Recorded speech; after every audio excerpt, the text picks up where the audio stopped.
कपड़े धोने वाली बहू। शादी के पहले से ही विभा को कपड़े धोने का बड़ा शौक था। कभी नल के नीचे तो कभी तालाब के पास। अरे मेरी नीली वाली लुंगी नहीं दिख रही है। विभा की अम्मा, कहाँ रखी है लुंगी? अरे वो तो विभा ने परसों ही धोकर रखी थी आपकी अलमारी में, देखो वहीं होगी। वो ना मैंने आज धो दी, मुझे लगा कि गंदी हो गई होगी। अरे कैसे गंदी हो गई थी? उसे तो मैंने पहना भी नहीं। हे भगवान, इस लड़की के कपड़े धोने की आदत से परेशान हो गया हूँ मैं। जितना तो घर में राशन नहीं आता, उससे कहीं ज्यादा डिटर्जेंट पाउडर का खर्चा है। इसकी शादी करवा दो, शादी जाए अपने घर में ही करे काम, फिर चाहे घर के कपड़े धोने हो या पूरे गांव के। हाँ ठीक बोल रही हूँ, देखता हूँ मैं कोई लड़का। वो दिन भी आ जाता है जब विभा को देखने लड़के वाले आ जाते हैं। लड़की मुझे अच्छी लगी। होने वाली सास कहती है, बेटी अगर कुछ पूछना है तो पूछ लो। वैसे तो हमारी लड़की बहुत ही शर्मीली है, जो बोल दो वो मान लेती है, इसे क्या पूछना होगा। अरे कैसी बात कर रही हो माँ, मुझे इन लोगों के घर रहना है, सवाल तो कई है। हाँ हाँ बेटा, पूछ लो ना, क्या पूछना है। आप लोगों के घर कपड़े कौन धोता है? सास का मुंह बन जाता है। देखो, अगर तुम ये कहना चाहती हो कि तुम्हें कपड़े धोने नहीं आते तो सुन लो, कपड़े मैं ही धोती हूँ, लेकिन तुम्हारे आ जाने के बाद मैं रुमाल तक नहीं धोऊंगी। अरे चुप रहना भाग्यवान, बहू बेचारी घर आई नहीं, उसे डराना शुरू कर दिया। वो क्या है ना बिटिया, अभी तक तो ये कल्लू की माँ ही धोती थी, लेकिन अब तुम्हारे पापा तो दहेज में वॉशिंग मशीन देंगे ही।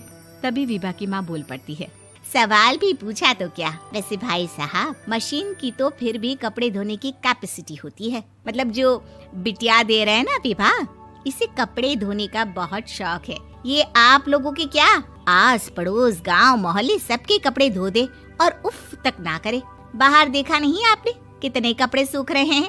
सब हमारी बिटिया ने ही तो धोए हैं। बस भी करो ना माँ, शर्म आ रही इतनी तारीफ सुनकर। और तो और एक दाग निकाल कर दिखाओ तो मान जाऊं। हाँ अच्छा, माफ करना बेटा, मैंने गलत समझा।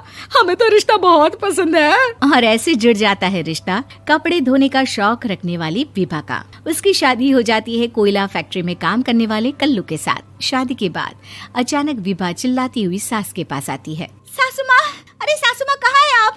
ये तो धोखा है, धोखा दिया आप लोगों ने मुझे। इसे ससुर के चक्कर के बारे में पता चल गया। अरे तो उसमें तुझे क्यों धोखा मिला है? अरे नल में पानी नहीं आता, कपड़े कैसे कब धुलेंगे? अच्छा, तू पानी नहीं आ रहा उसकी बात कर रही है। तो आपने क्या सोचा? कुछ नहीं। अच्छा, तेरी माँ ने कहा था कि कपड़े धोने का शौक है तुझे, याद आया मुझे। शौक बोलकर कपड़े धोने वाले मेरे जुनून को कम ना आके सासू माँ, कपड़ा धोना मेरा गुरूर है। तभी पति भी वहाँ आ जाता है। अभी मैंने इसे सनी देओल की फिल्म दिखाई है, उसी के डायलॉग मार रही है माँ। अच्छा सुन, साफ साफ बता रही हूँ, पानी सुबह 4 से 6 और शाम को 10 से 12 आता है, समझी? विभा टाइमिंग सुनकर हैरान हो जाती है। ये क्या भूतों का मोहल्ला है? सुबह 4 बजे उठकर कौन कपड़े धोता है? 4 बजे टंकी में पानी जाता है, फिर सारा दिन धोना ना, किसने मना किया? अरे कैसी बात कर रही हैं? 200 लीटर की टंकी में कितने कपड़े धो लूंगी मैं? सुबह ही उठ जाऊंगी मैं। अब क्या था, विभा सुबह 4 से लेकर रात के 12 बजे तक कपड़े ही धोती रहती। एक रोज सास पड़ोस से निकलकर कहीं जा रही होती है कि साथ वाली कहती है, हाँ कल्लू की माँ, जरा ये बताओ कि 2 साड़ी है, 2 ब्लाउज और एक पेटीकोट और एक नाड़े वाला लंबा कच्छा। हाँ तो? अरे तो क्या, कितना लोगी धुलाई ये बताओ। धोबन दिख रहे हैं हम क्या? हमारे पति सरकारी नौकरी से अभी रिटायर हुए हैं और बेटा सुपरवाइजर है कोयला फैक्ट्री में। धोबन समझ रखा है हमें? हाय रे कल्लू की अम्मा, माफ कर दो, वो तो मोहल्ले में यही सब बता रहे थे कि तुमने बहू को कपड़ा धुलवाने के काम में लगा दिया है। सास को पड़ोसन की बात सुनकर गुस्सा आ जाता है। वो घर पहुंचती है जहां घर के बाहर ही इतने सारे कपड़े सूख रहे होते हैं जितने कि किसी धोबन के घर पर। अरे ओ कल्लू की दुल्हन, बाहर निकल। माँ जी यहीं आ जाओ, बाथरूम में चादर धो रहे हैं हम। अरे अभी हम धोते हैं, तुमको बाहर निकलो। ये आस पड़ोस वाले बोल रहे हैं कि हम बहू से कपड़े धुलवा कर उसे कपड़ा धोने वाली बना दिए हैं। अरे छोड़ो ना माँ जी, किन लोगों की बातों में आती हो? आस पास के लोगों का तो काम ही होता है कि वो किसी तरह सास बहू को लड़ा दे। बहू सारे घर के कपड़े धोती है, ये क्या कम है? बोलिए।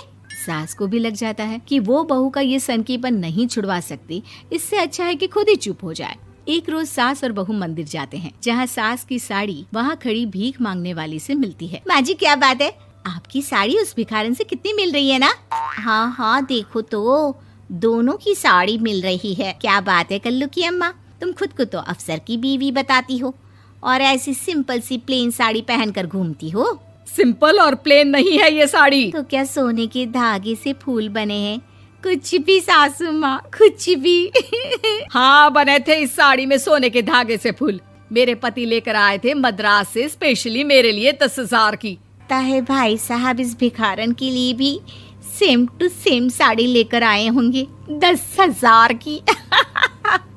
सास उस वक्त कुछ नहीं कहती, लेकिन बहू के साथ घर आती है और अलमारी से एल्बम निकाल कर लाती है। ये साड़ी देख रही है, ये वही साड़ी है जिसे मैंने अभी पहना था।